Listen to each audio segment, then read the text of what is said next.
Você está feliz? Está feliz com Jesus? Jesus está feliz com você? Aleluia. Que bênção estar aqui. Quem estava ontem, levanta a mão. Quem está vindo hoje pela primeira vez? Olha só, tem uma galera ali, muito bom ter vocês. Ontem Deus já começou a construir, a edificar o fundamento do que Ele quer trabalhar no nosso coração nesses próximos dias. Eu me chamo Isaac e eu estou com muitas expectativas do que Deus vai continuar fazendo, amém? Abra sua Bíblia em 1 Timóteo 1. 1 Timóteo 1.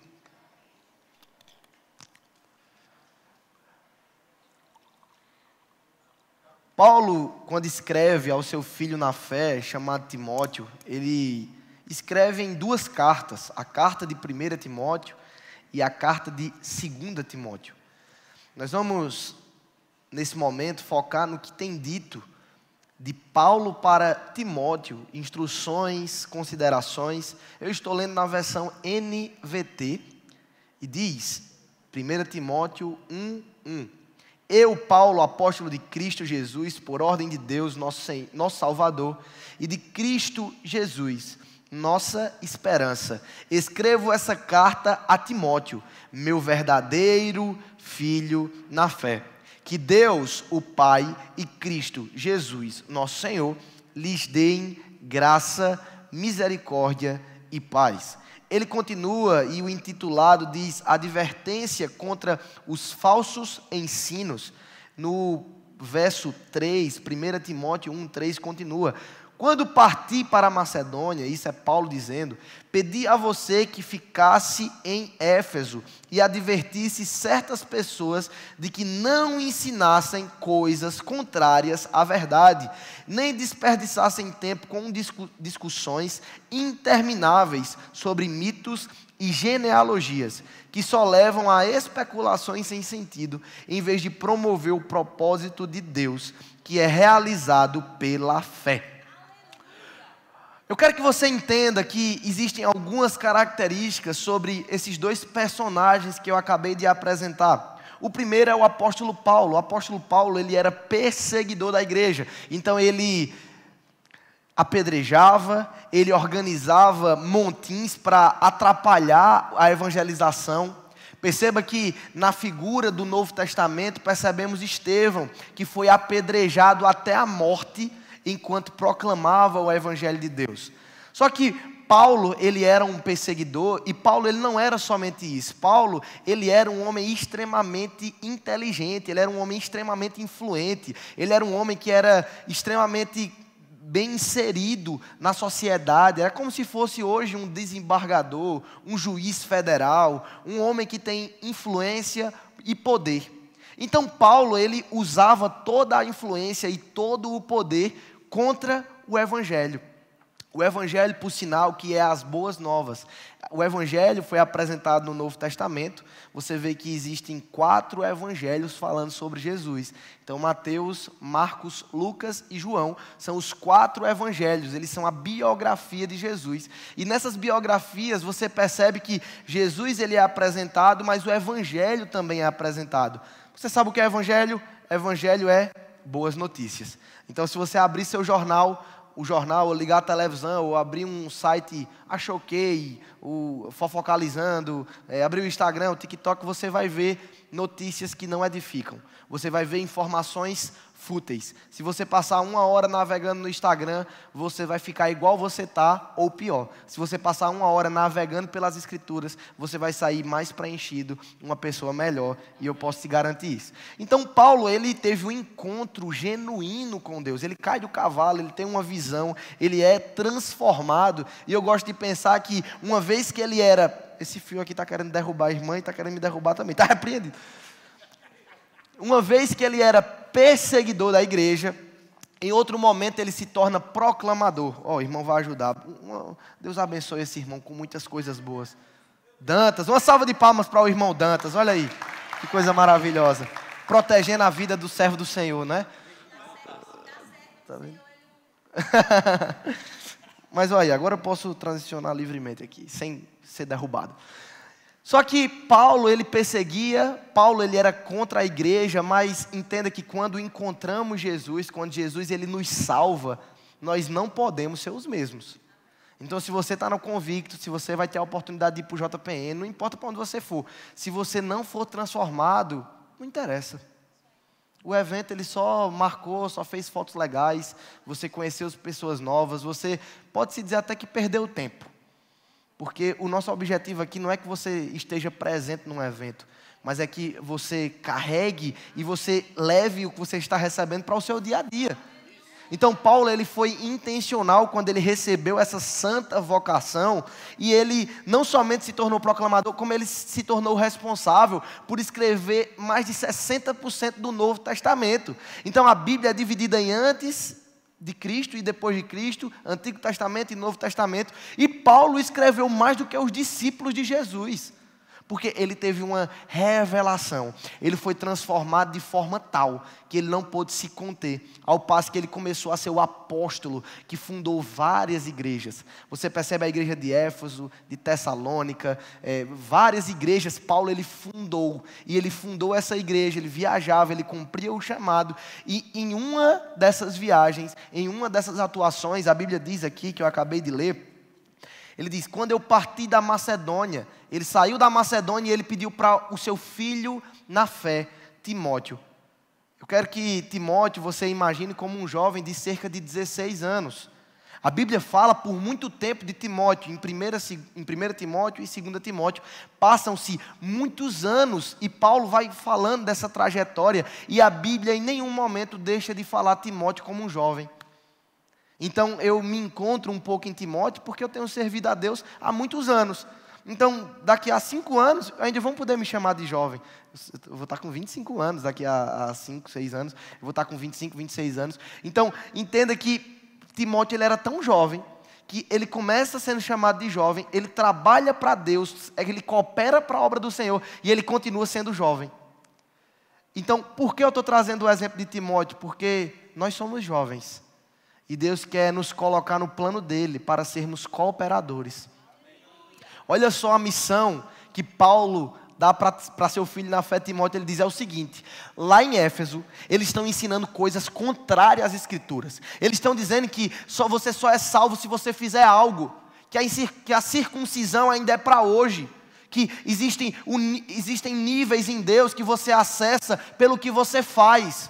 Só que nós sabemos, Efésios 2,8 fala que a salvação é dom gratuito de Deus para que ninguém se vanglorie. Então, eu não sou salvo pelo que eu faço, eu sou salvo pelo que Cristo fez.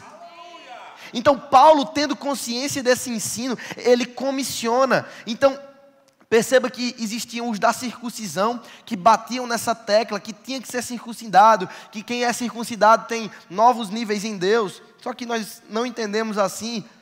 Eles também navegavam sobre a criação. O que é isso? Eles negavam que Deus criou, eles negavam a bondade de Deus de fato, eles negavam alguns atributos de Deus. A Bíblia diz em 1 Timóteo 4:1, eles eram espíritos enganadores e tinham doutrinas de demônios, eles queriam ir contra a criação.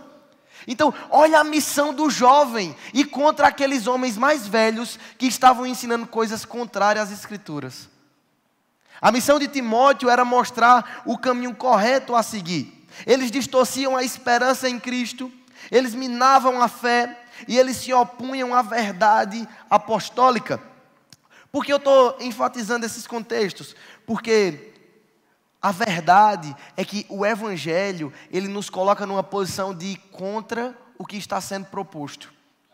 Se você me perguntar, Isaac, qual é o caminho correto a seguir? Eu te respondo, se o mundo está indo para um lado, você gira e vai para o outro. Eu moro lá em Campina Grande e é conhecido como o maior São João do mundo. Infelizmente. Era para ser conhecido como a capital da fé. Porque nós temos o Verbo da Vida, nós temos o ministério lá. Não só a nossa denominação, mas muitas outras que têm feito um bom trabalho na cidade. Mas não era para ser reconhecido como uma festa mundana, uma festa carnal. Você concorda comigo? Amém. Isso vai mudar, em nome de Jesus. Amém. Só que são mais de 60 dias de festas ininterruptas. Todos os dias, festas gratuitas com os maiores artistas do Brasil. Gratuito. Você só chega lá no Parque do Povo e você pode participar dessas festas. E essas festas estão lá destruindo famílias, bebida, imundícia. São coisas que não agradam a Deus. Sabe, se eu perguntar para você, num sábado à noite, como vai ter atuação dos nossos jovens hoje, a pergunta que eu te faço é, hoje à noite, está todo mundo indo para o Parque do Povo. O jovem tem que ir para onde? Para a igreja. É simples. Ah, mas tem 100 mil pessoas que estão indo para o Parque do Povo. Eu não sou os 100 mil, eu sou aqueles que decidem permanecer. Eu sou, como Paulo está dizendo, você permanece. Você tem visto, você tem aprendido, você tem entendido o que é para ser feito. Então, se você entende o que é para ser feito, eu não sei se a festa grande é aqui em Arco Verde ou na cidade aqui perto. Eu não sei onde é, mas você entendendo que o seu lugar é em Deus, você não vai para esses lugares. Ou vai. Porque ontem nós tínhamos alguns jovens evangelizando nesse ambiente. A gente não foi porque a gente estava aqui. Mas a nossa galera estava lá no Parque do Povo evangelizando. Enquanto estava tendo culto aqui, chegou mensagens para mim, para Rudá, dizendo que pessoas estavam se endemoniando no meio do Parque do Povo. Essa luta, antes de ser uma luta terrena, uma luta de influência, uma luta de poder natural, é uma luta de poder espiritual. Eu falei para os liderados, para a galera que está conectada nisso aí, eu disse, olha só, o nosso objetivo principal é falar de Jesus. Agora, para pessoas que nunca aceitaram Jesus, isso vai ser a minoria. A maioria das pessoas que estão naquele ambiente são pessoas desviadas. Pessoas que já provaram, pessoas que já estiveram em conferências como convictos, até de denominações diferentes, mas que estão distantes do caminho do Senhor. Paulo fala, Timóteo, tu permanece firme, fica conectado. Existem outros que naufragaram na fé. Naufragar é um sinônimo, é um direcionamento direto ao que acontece com um navio, quando existe algum problema no trajeto, seja de colisão, seja de falha técnica, seja de tempestade, não importa. Naufragar não é o objetivo do navio. Quem criou o navio não criou o navio para naufragar. Quando Deus nos criou, Ele não nos criou para que a nossa jornada seja uma jornada falha, seja uma jornada inconstante, seja uma jornada que vai naufragar no final. Então, quem foi Timóteo? Timóteo tornou-se um companheiro de viagem, um cooperador, um amigo do apóstolo Paulo, um verdadeiro filho na fé. Alguém a quem Paulo podia confiar. Sabe, eu não sei a sua faixa etária, mas eu quero te provocar nessa manhã para saber se, baseado no que você tem feito, baseado em quem você é, a sua liderança pode confiar em você? A sua liderança pode puxar mais de você? Pode cobrar você com horário, cobrar você com determinação, cobrar você com empenho? Sabe, se você está aqui e você tem feito a obra de Deus de qualquer forma, vaza. Deus não quer que façamos a obra dele de qualquer jeito. De qualquer jeito, se você quiser, é na sua vida, na sua casa. Na casa do Senhor precisa exigir de nós cuidado, zelo. Quantas vezes eu já lavei banheiro na igreja, mas eu nunca lavei banheiro na minha casa. Minha mãe sempre fazia um bom trabalho, minha irmã, as pessoas que ajudavam em casa, não sobrava para mim essa missão. Não tem nada de errado em lavar banheiro, mas nunca cheguei a lavar banheiro na minha casa. Lavar louça, dobrar roupa, tudo isso já. Mas a primeira vez que eu lavei um banheiro foi na igreja. Eu nunca tive que fazer uma reforma na minha casa, nunca.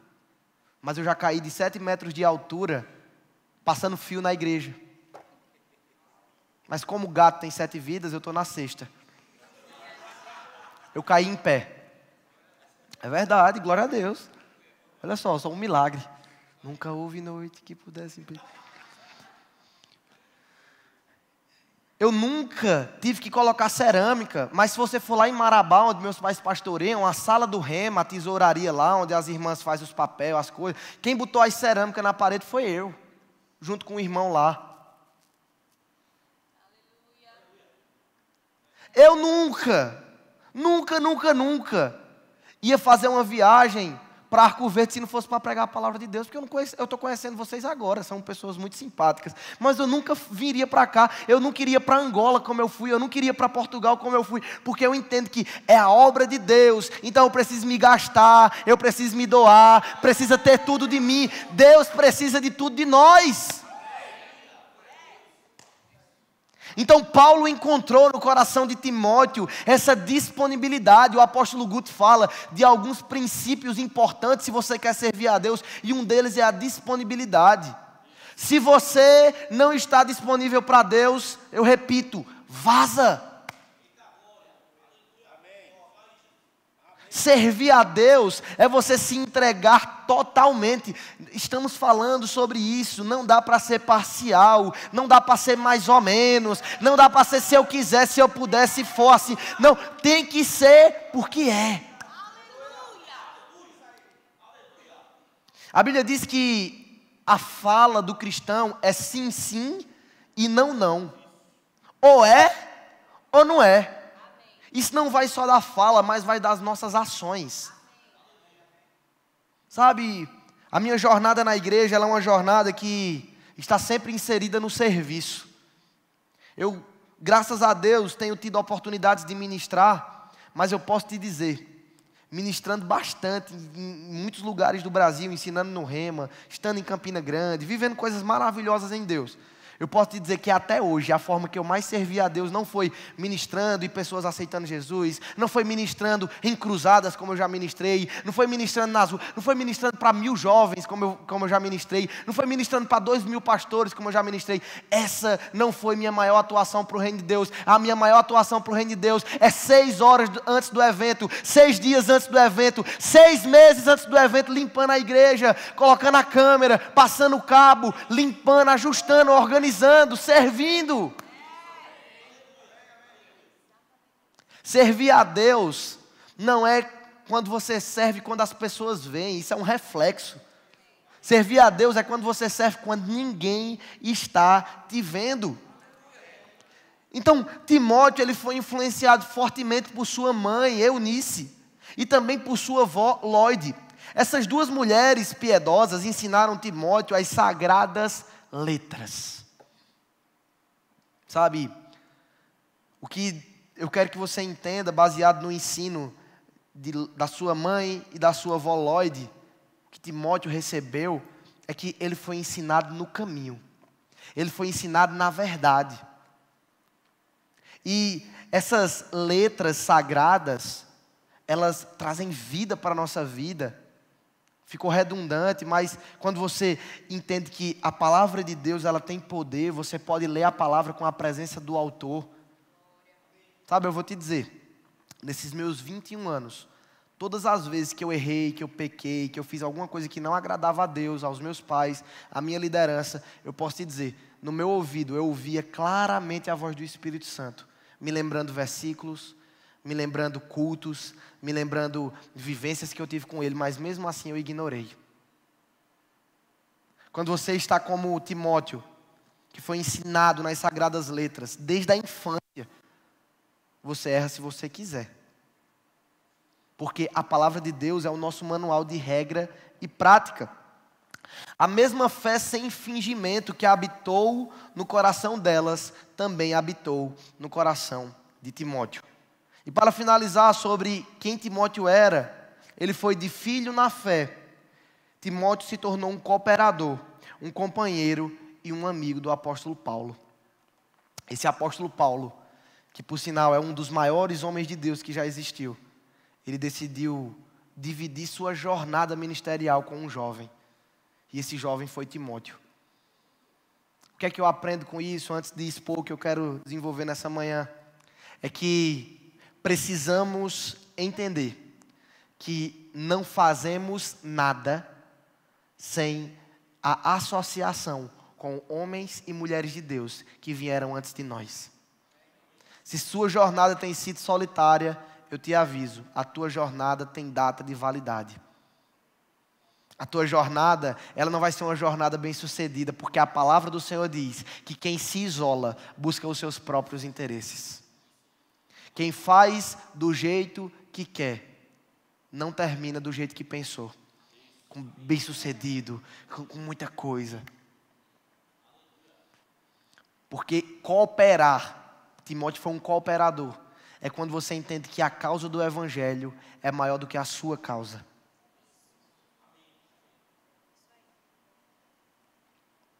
Isaac, a minha causa hoje é estudar. Amém, se dedique, seja um ótimo profissional, cumpra a sua vocação. Mas se a sua causa tem sido para você maior do que a causa do evangelho, maior do que a causa de Cristo, sua causa está errada.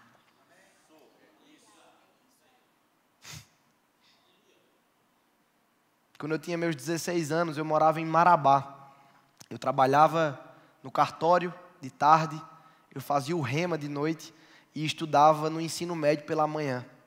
Então a minha rotina era sair de casa bem cedo, eu já levava a roupa do cartório, que era bem engomadinho, bem sacadinho de cinto, tudo chiquezinho, todo filhinho de mamãe. Aquele meme assim aqui. Bem higienizadozinho. E eu saía, ia para a escola, da escola eu almoçava na rua, ia direto para o cartório, e do cartório eu ia direto para o rema. Essa foi minha vida por 2 anos, enquanto eu fazia ensino médio e fazia o rema. Sabe, eu não sei como, eu estou abrindo meu coração com você. Essa foi a fase da minha vida que eu mais busquei a Deus, mais do que hoje. Isaac, mas você é o líder do sei disso que dá lá, não sei das quantas. Você tem não sei o que, tem isso, tem aquilo. Cara, foi uma fase que não tinha tempo. Eu dormia pouco. Eu não sei, mas eu orava 1 hora por dia. Eu lia a Bíblia 2 vezes nesse período. Eu lia mais de 20 livros por ano. Estava nítido, eu liderava projetos na escola de evangelismo. Sabe por quê? Porque mesmo com compromissos, mesmo com responsabilidades naturais, eu entendo que veio uma graça sobre mim naquela fase, de não me contaminar. Se eu não tivesse tido essa intensidade que eu estive buscando a Deus, me entregando, eu não estaria aqui. Eu não teria permanecido firme, porque apareceram propostas, amizades erradas, influências erradas. Sabe, para você que é feio, vou dar uma dica para os homens aí, ou que não arrumam uma namorada ainda. Se você quiser, dica prática, uma receitinha de bolo. Se você quiser arrumar uma namorada, uma mulher de Deus, aí você precisa estar com o coração alinhado. Mas se você fizer um voto de santidade, um voto nazireu, o voto nazireu, eles rapavam a cabeça para mostrar para o povo que eles tinham feito um voto com o Senhor.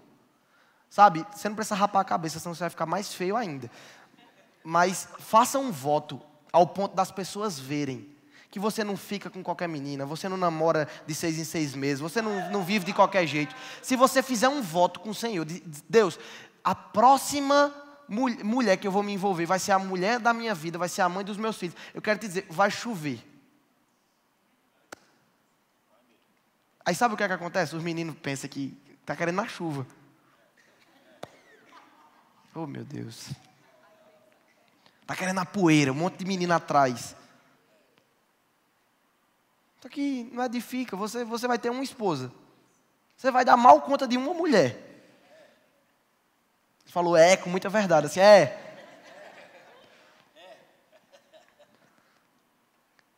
Isaac, tenho mais de 20 anos, 30 anos, estou acabado, não arrumo uma namorada. Rapaz, faça um voto de santidade. Decida não se envolver. Sabe, é tão feio. Os jovens que vivem de relacionamento em relacionamento. Relacionamento não é para testar. Existem medidas bíblicas de santidade, de pureza, que você pode conhecer a menina o suficiente para saber se é ela ou não, sem se envolver. Paulo, estamos falando de Paulo e de Timóteo, em dado momento ele diz a forma que Timóteo deve tratar as pessoas na igreja. Então, aos mais velhos, com honra, submissão, reconhecimento, entenda, porque às vezes as pessoas mais velhas, elas têm métodos e meios que elas são irredutíveis. Elas pensam assim e acabou. É ou não é? Então Paulo está dizendo para ele, respeita, aprenda a tolerar, aprenda a lidar com tudo isso. Ele diz às mulheres viúvas, cuida delas. Elas estão desacompanhadas, então veja quais são as necessidades. Muitas vezes essas mulheres passavam até fome. Então Paulo está dizendo, cuida, vê as necessidades reais, seja um suporte. E quando chega às mulheres da igreja, ele diz, trata as mulheres como as irmãs, com toda pureza.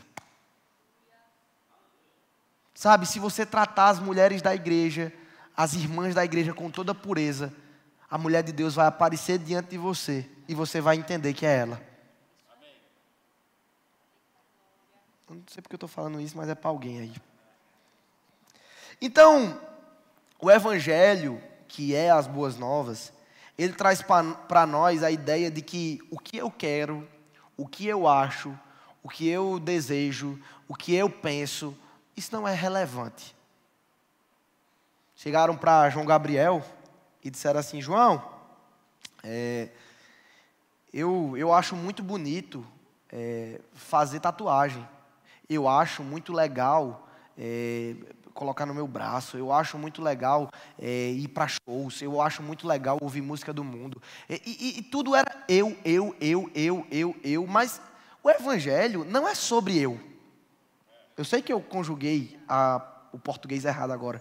O Evangelho não é sobre mim. O Evangelho não é sobre o eu. Mas o Evangelho é sobre Ele. Então, toda pergunta, essa é maravilhosa para a gente que é líder de jovens. Toda pergunta que chega para mim, eu estou querendo fazer uma tatuagem, eu digo, a tua tatuagem vai glorificar a Deus? Se ela vai, meu irmão, eu vou ajudar com 50% da sua tatuagem, faça.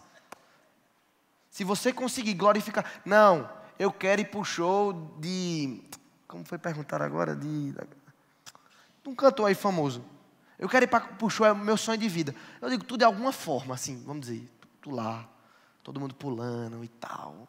Metade é drogado, pelo que tu falou desse artista aí, eu já sei que é tudo fumador de maconha.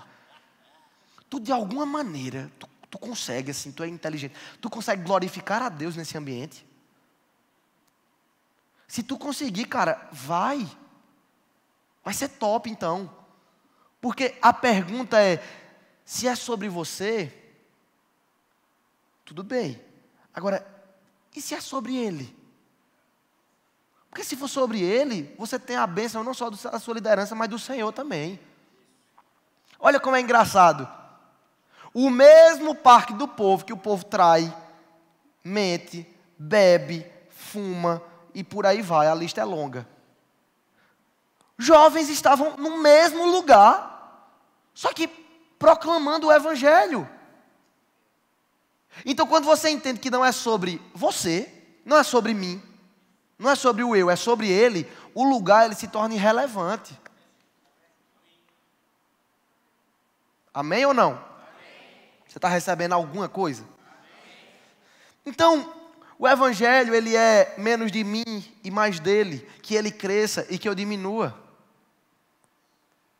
Então, a minha vontade, ela precisa ser tão esquecida, ter ficado tão de lado, que eu nem sei mais qual é, porque a vontade de Deus é mais importante para mim.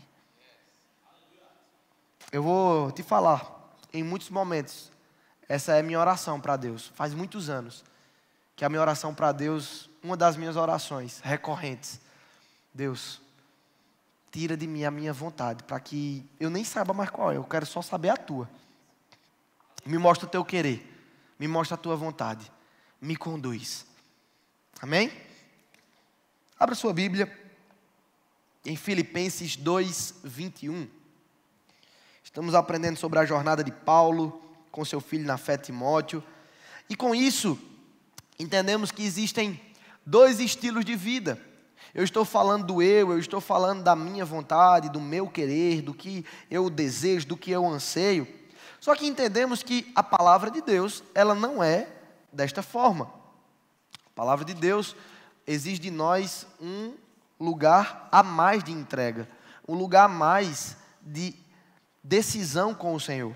Então, em Filipenses 2, 21, a palavra do Senhor diz, antes de ler, essa parte do 19 até o 24, Paulo ele está elogiando Timóteo, ele está dando elogios, ele está tecendo palavras de admiração, de zelo. Ele está dizendo assim, ele tem feito um trabalho maravilhoso. Meu filho na fé, Timóteo, eu garanto, ele indo é como se eu fosse. Olha que coisa linda. Na biografia de Pastor Bud, no último capítulo sobre o legado, depois eu posso mostrar para você a referência bibliográfica, a página exata que está, mas o Pastor Bud, ele chega a dizer que o que Guto falar é como se o que eu estou falando. Nos últimos meses do ministério de Pastor Bud, eu posso até arriscar nos últimos anos, em muitos momentos, decisões importantes, ele dizia, vê o que Guto quer, o que Guto quer é o que eu quero.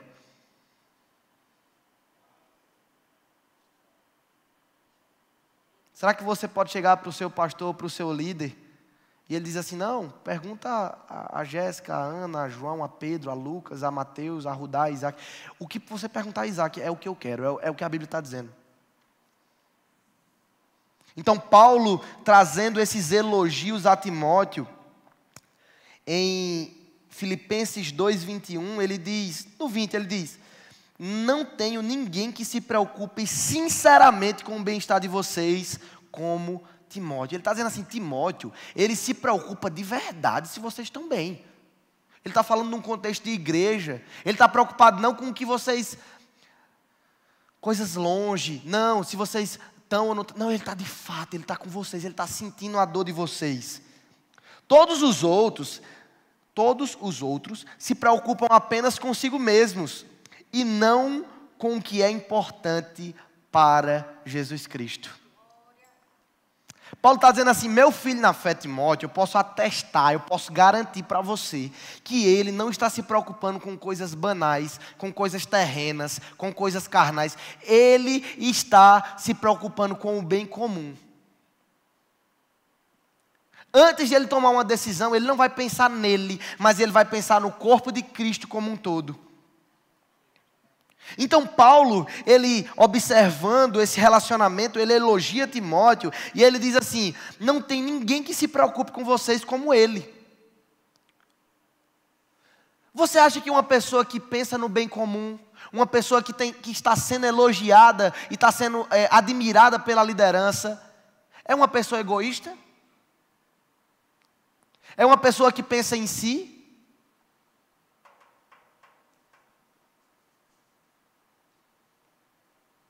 A gente vai ter agora em Campina Grande o JPN.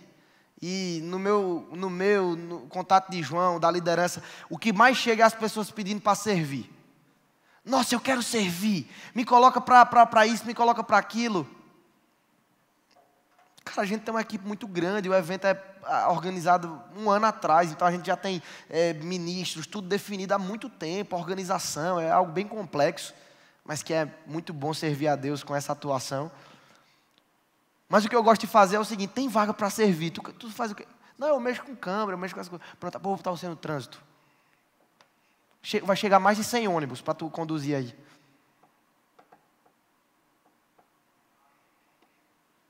Então, precisamos encontrar o nosso coração, porque às vezes as pessoas pedem para servir no JPN, pedem para servir nos eventos grandes, mas não serve na sua igreja.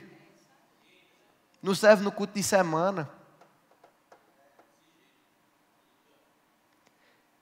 Então, em 2 Coríntios 5,15, diz, ele morreu por todos, para que não viva mais para si mesmos, mas para aquele que por eles morreu e ressuscitou. Sabe, 2 Coríntios 5,15 está dizendo o seguinte, Cristo morre por nós, não para que eu viva a vida que eu quero, a vida que eu anseio, a vida que eu penso, não, mas para que eu viva a vida dele em mim. Gálatas diz, não vivo eu, mas Cristo vive em mim. A minha vida não é mais minha, a minha vida é dele. Então, o primeiro estilo de vida de muitas pessoas, infelizmente, são as pessoas que vivem para si. Que buscam apenas os seus próprios interesses. Diga misericórdia. Diga, Jesus, Não pode dizer assim: Jesus, me ajuda. Eu não quero viver para mim. Eu quero viver para ti. Só que existem pessoas, que esse é o segundo grupo de pessoas, e é o grupo que eu quero te estimular a fazer parte, o grupo de pessoas que vive para Cristo. Continuando em Filipenses, agora vai para Filipenses 1, 21. O intitulado diz que a vida de Paulo é dedicada para Cristo. Em Filipenses 1, 21 diz: pois para mim o viver é Cristo e o morrer é lucro. A minha vida agora é de Cristo. Eu não estou preocupado se servindo a Ele eu ganho mais dinheiro ou eu perco mais dinheiro. Eu não estou preocupado se eu estando perto dEle eu tenho mais ou menos amigos. Eu não estou preocupado se com Ele eu vou ser a pessoa extremamente descolada ou não. Eu estou preocupado em servir a Ele. Em minha vida está dedicada a Ele.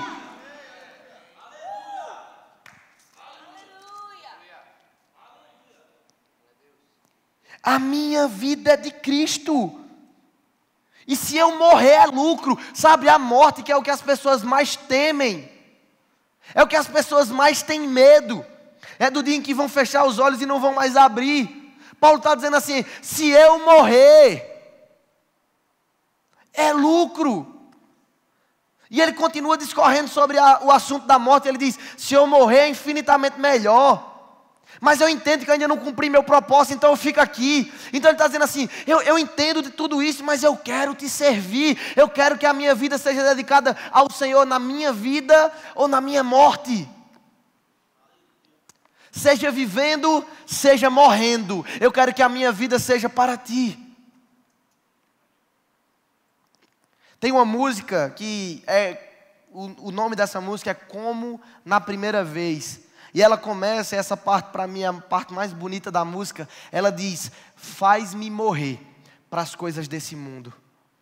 Faz-me esquecer das coisas que me afastam de você.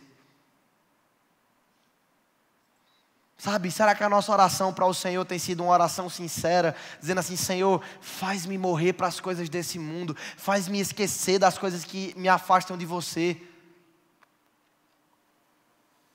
Faz-me morrer. Tira de mim essa vontade, Senhor. Tira de mim esse desejo. Me limpa. Às vezes a nossa oração ela é recheada de egoísmo. Às vezes essa oração não é uma oração sincera.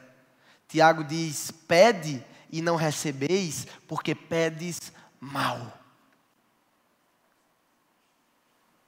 Não é Deus que está com a mão recolhida que não pode nos abençoar. É nós que estamos pedindo da forma errada, do jeito errado e com intenções erradas. Deus, que é o dono de tudo, que é o dono do universo, mas que decide morar no nosso coração, tu acha que Ele não sabe as nossas intenções?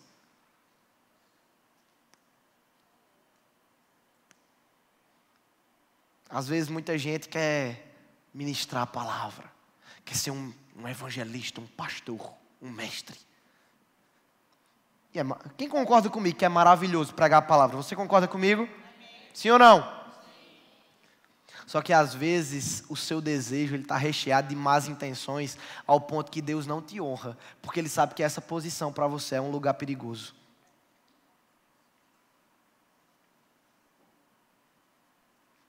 Então peça certo. Viva certo. Entenda que o evangelho não é sobre viver para você, mas é viver para Ele. Ah, Isaac, mas eu tenho tanta vergonha do povo saber que eu sou crente. Imagina no meu caso, que além de ser crente, eu era filho de pastor. Antes das pessoas na minha sala, eu era agente secreto, 007. As pessoas não sabiam que eu era filho de... Alguns só sabiam que eu era filho de pastor. E a professora ainda não sabia que eu era filho de pastor, e ela, dando aula lá, baseado em minhocas, ela não tinha nada na cabeça, a professora. Ela fez assim: e pá de pastor é tudo ladrão mesmo. É tudo ladrão, rouba o povo. e não sei o que, não sei o que. Aí eu fiquei com a raiva dela.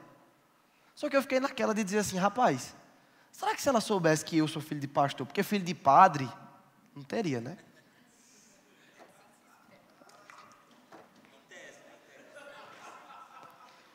Será que se ela soubesse antes que eu era filho de pastor, ela teria falado essa afirmação? Assim, do jeito que ela não tinha nada na cabeça, poderia ser que ela falasse. Mas ela ia falar de outra forma. Ou ela ia generalizar, ou ela ia de algum jeito usar toda a capacidade de influência que ela tinha na sala. Eu só sei que depois que ela descobriu que eu era filho de pastor, ficou a nossa brincadeira. Eu disse, como a professora fica dizendo que todo pastor é ladrão, o meu pai não é, mas tudo bem. Então sempre eu levei na brincadeira, levei na esportiva, de sempre que eu ia falar com ela, eu zoava com isso. Depois ela até conheceu o trabalho que a gente estava fazendo, a gente ficou de boa um com o outro, sem nenhum problema. Mas a culpa não foi dela. O pensamento errado era dela, ela tinha as viagens dela. Mas a minha omissão me colocou naquela situação.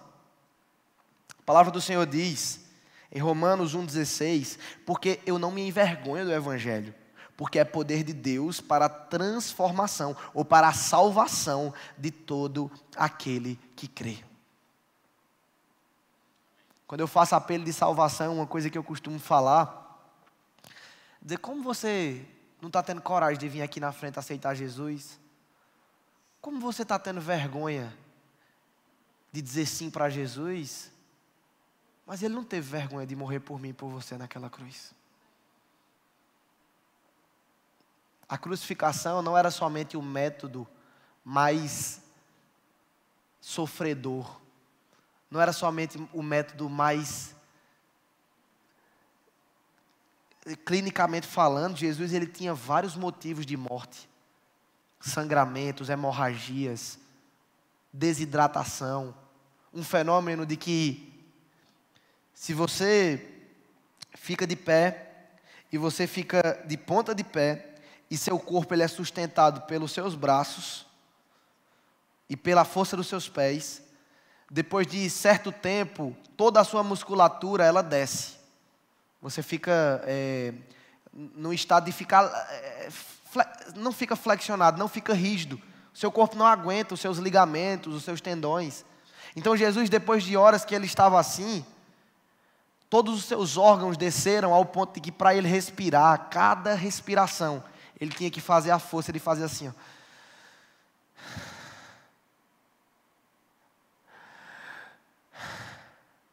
Imagina 3 dias você para respirar, tendo que fazer um movimento de semiflexionar e se levantar.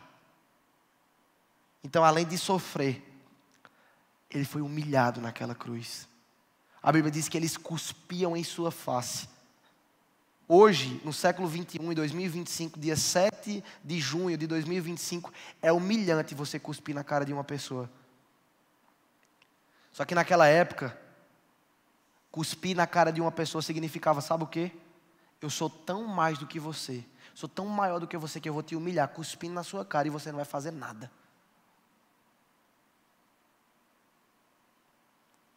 Colocaram nele uma coroa de espinhos, ele ficou de cueca, não foi de tanga, com poucos panos, cobrindo apenas sua genitália, não foi para ficar bonito quando fizessem o texto ou quando contassem a história de Jesus. Não, foi para ter mais área de pele que pudesse ser flagelado.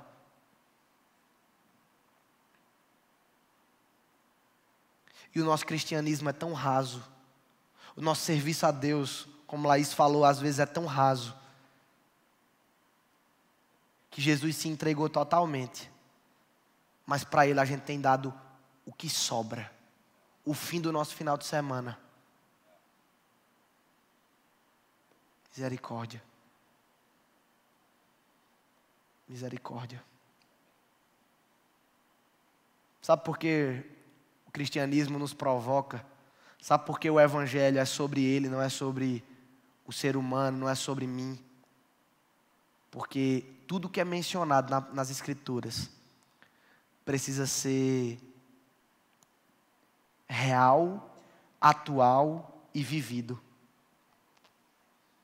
Então não importa se você está se convertendo nesse evento ou se você tem 30 anos de crente. O que está sendo mencionado pelas Escrituras é para nós.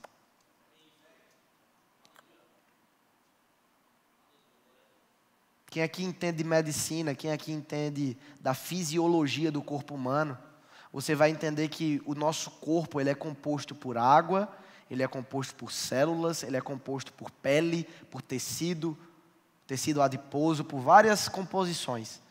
Só que uma das coisas que compõe o nosso corpo é o sangue. E o sangue, ele tem o fator de coagular para que quando você se corte, não saia sangue o suficiente para você morrer de uma hemorragia, por exemplo. A presença de Deus em nossa vida precisa ser como esse sangue vivo que está circulando. Não um sangue coagulado, parado, que fica duro, aquela casquinha. Não é assim. A nossa vida com Deus é uma vida real, de relacionamento diário, retilíneo e uniforme. O que é isso? Todos os dias.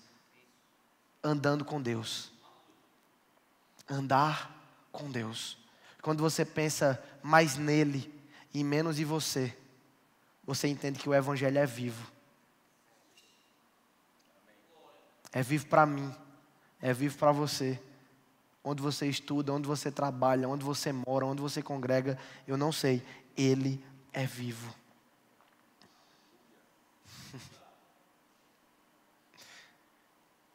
Tenho percebido que nessa manhã Deus tem nos levado a entender que não é sobre nós.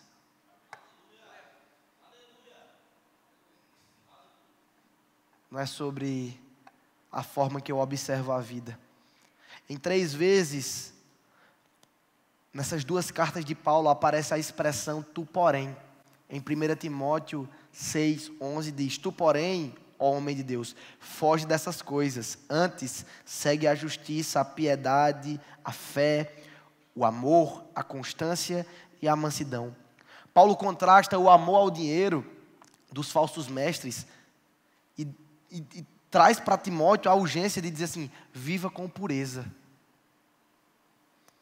A outra vez que aparece é em 2 Timóteo 3:10, diz, tu porém tens seguido de perto o meu ensino, procedimento, intenção, fé, longanimidade, amor e perseverança. Tu tem aprendido de perto. O que eu te provoco nessa manhã é quem são os homens e mulheres de Deus que você está aprendendo de perto, que você tem visto neles a referência. Tu acha que tu, um adolescente que ainda está com cheiro de xixi na cama, ainda chupa chupeta quase, está aprendendo o que é a vida, está entendendo o que é que funciona. Dos 30 para baixo a gente está aprendendo ainda como é a vida. Tu acha mesmo que tu é o exemplo? Não, eu não preciso de referência não, porque eu sou a referência. Hashtag fica a dica. Misericórdia. Meu Deus do céu, não. As pessoas mais velhas, elas têm muito a nos ensinar. A Bíblia diz que os cabelos brancos muitas vezes trazem consigo maturidade.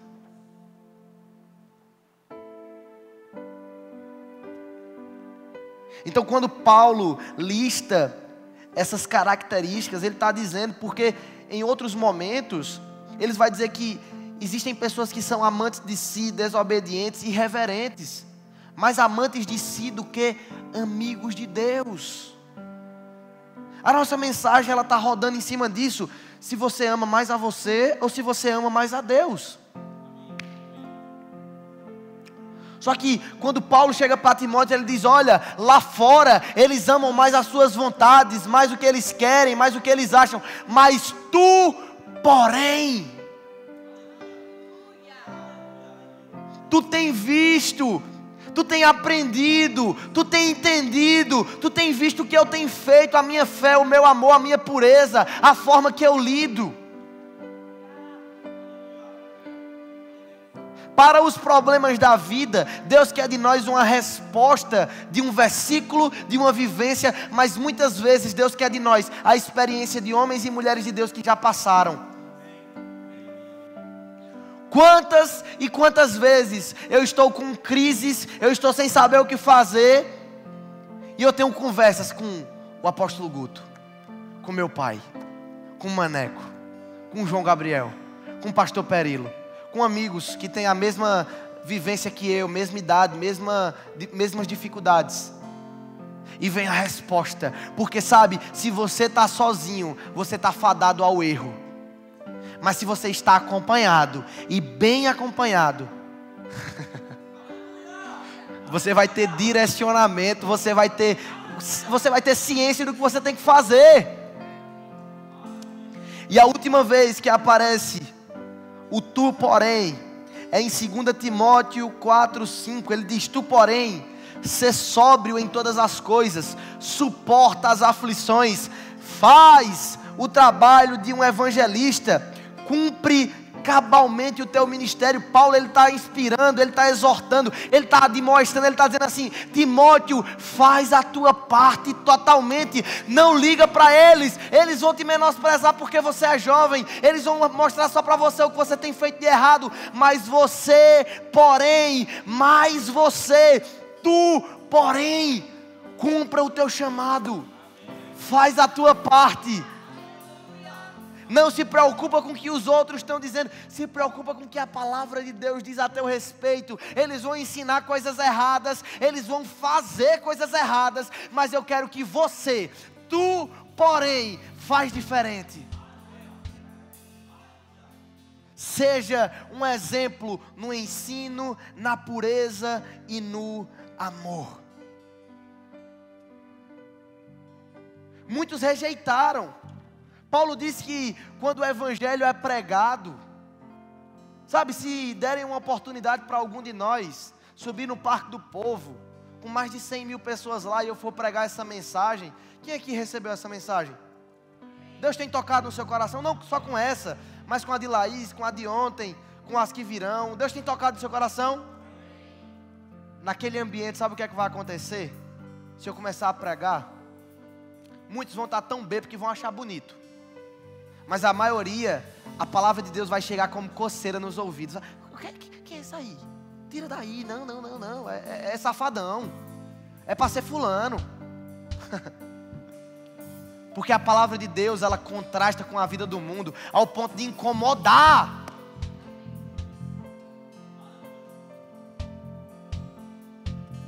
Não dá para ser amigo do mundo e amigo de Deus.